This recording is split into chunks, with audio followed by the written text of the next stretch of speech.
Good morning, everybody. My name is Dan Stone, and I'm here to introduce our first fantastic speaker, Tracey Freed. Tracey is the founder of Freed Law PC in Venice Beach.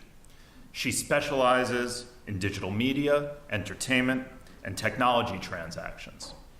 Tracey's current and former clients include tech companies such as Google and Salesforce, studios such as Sony Pictures and Fox, multi-platform networks such as Kin Community, Tastemade, and BitTorrent, and other innovative startup companies.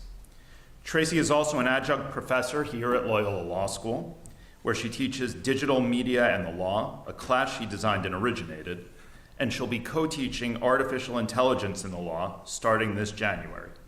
Without further ado, you guys are in for a treat. Tracey Freed.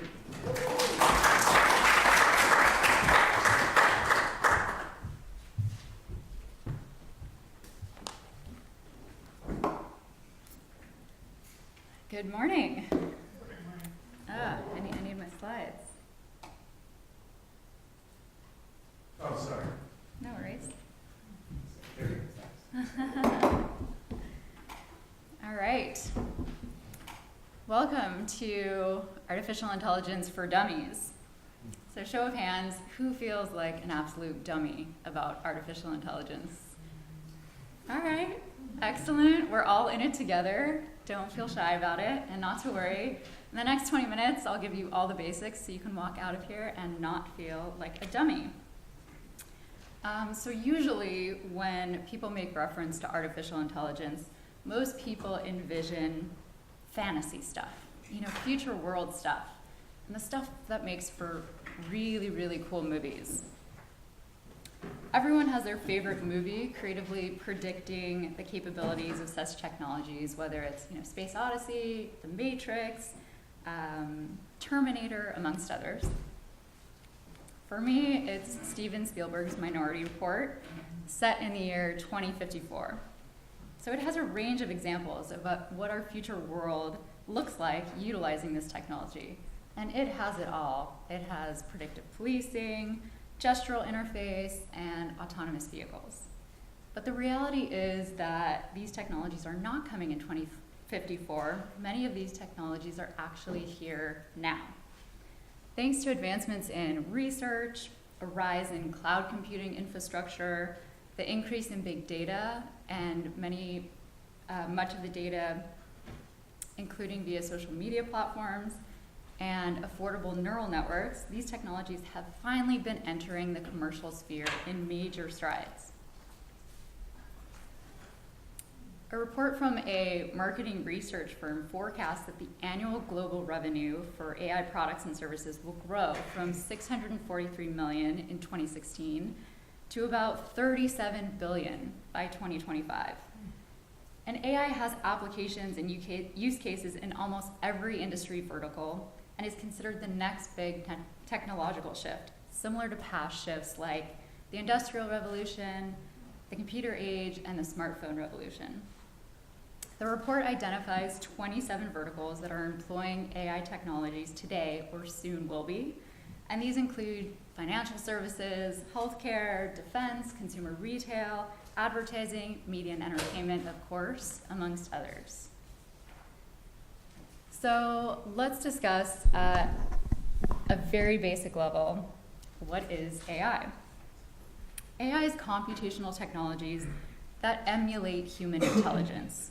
So sensing, learning, reasoning, predicting, pattern recognition, and natural language processing. And there are several levels of AI. First, we have artificial narrow intelligence.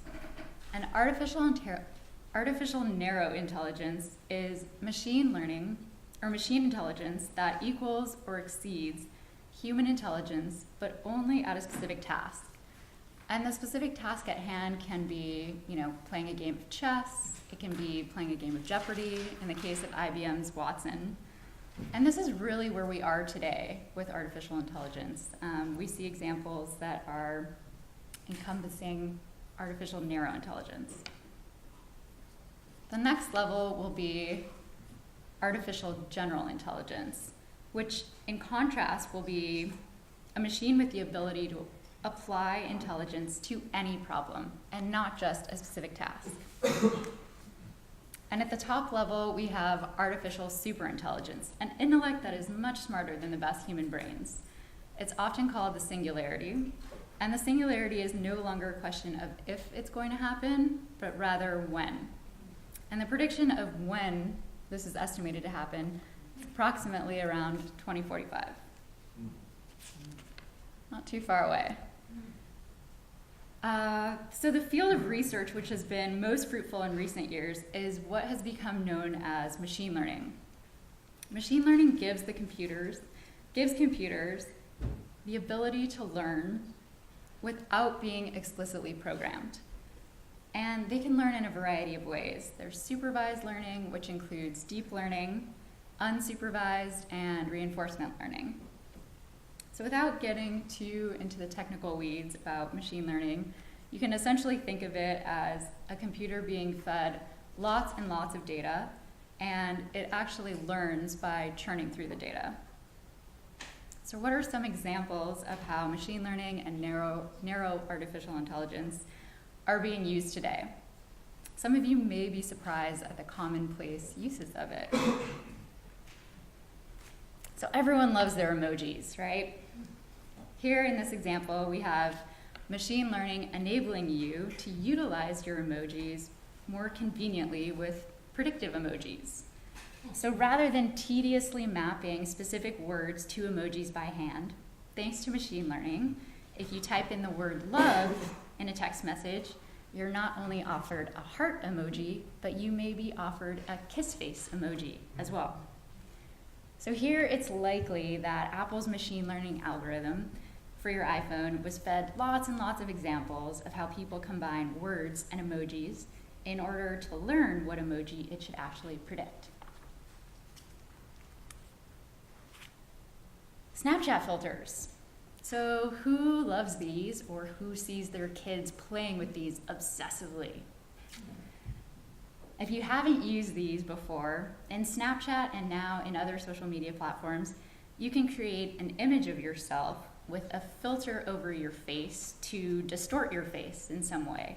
So in this case, the distortion is to have you vomiting of the rainbow variety, something that everyone wants to see themselves doing.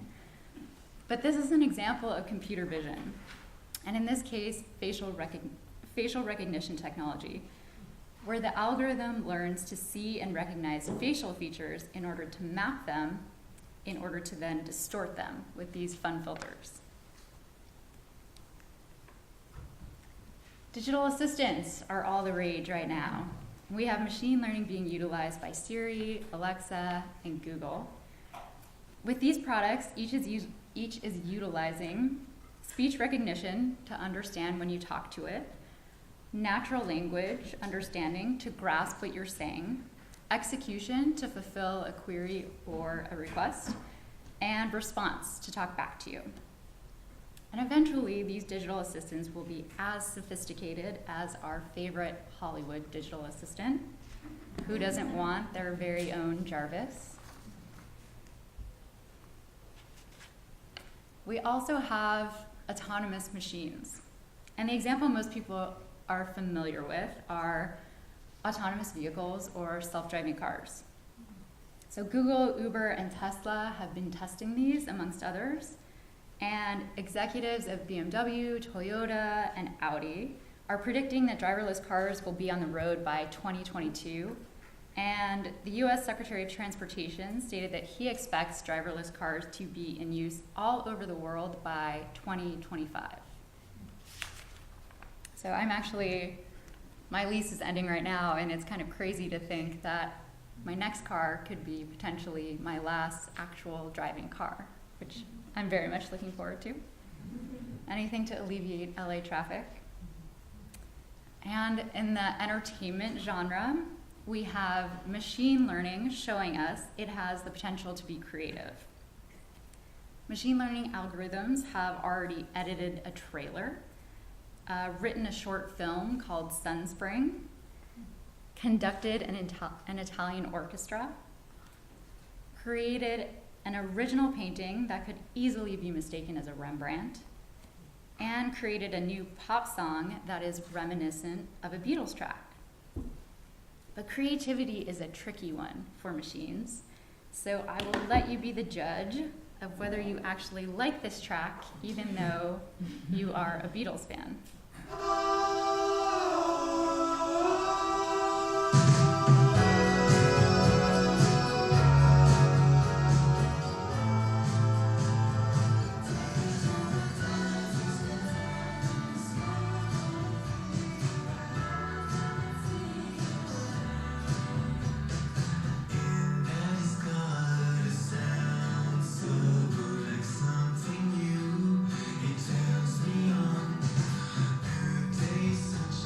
Sound like a Beatle? No. Who likes it? Who doesn't like it? No, me neither. All right, we're Alaska Airlines. On.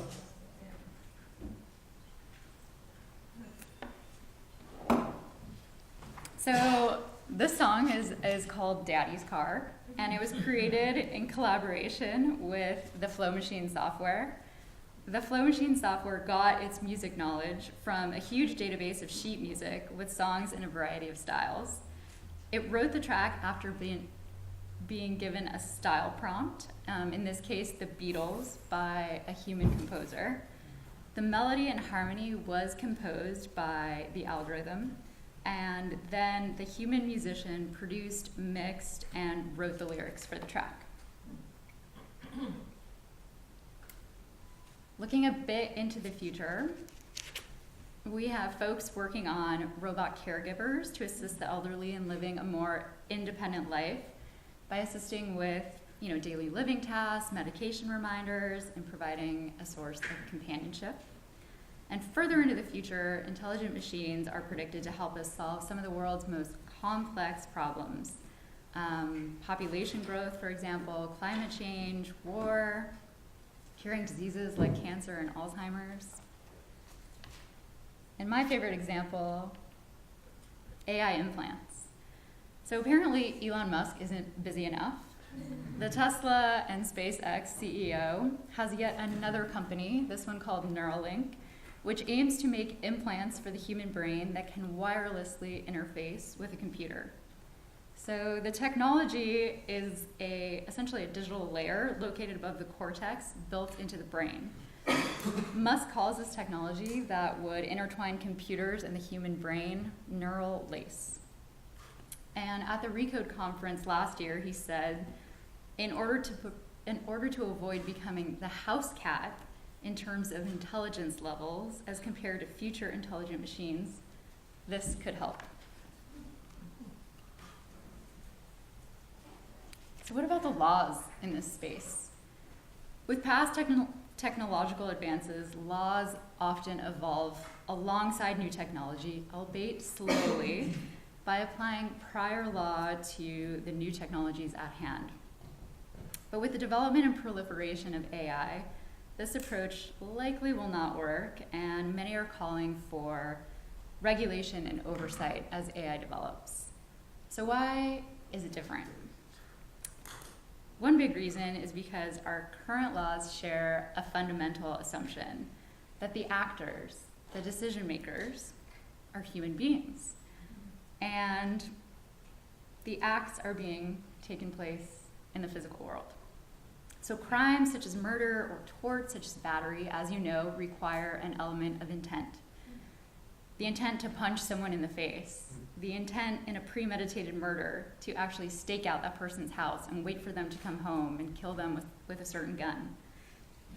Machines and robots don't have this intent, at least not yet. Furthermore, the law is set up to incentivize humans to follow it. If you don't, you could be imprisoned or you could be on the hook to pay large, hefty monetary fines. These factors don't necessarily motivate machines in making decisions, at least currently they don't. So as a thought experiment, the following are some interesting hypotheticals to consider in the legal realm of AI that we will inevitably have to answer. So who is responsible when a self-driving car crashes and people are injured? Does the liability lie with the human being for not overriding the system? The manufacturer for not testing the technology thoroughly enough? Maybe it's the supplier of the sensors. Or perhaps the blame lies with the public infrastructure, the broader system that allows the car to navigate and that didn't allow the car to actually make the correct decision. What happens when a robot autonomously writes a successful novel? Who owns the copyright? So the US Copyright Office employs a human authorship requirement to register a copyright.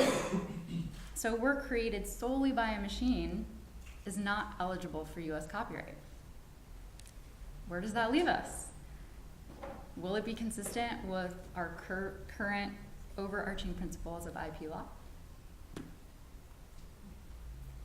Can crimes occur in virtual social spaces to your virtual avatar? So augmented reality, virtual reality will be commonplace in the future.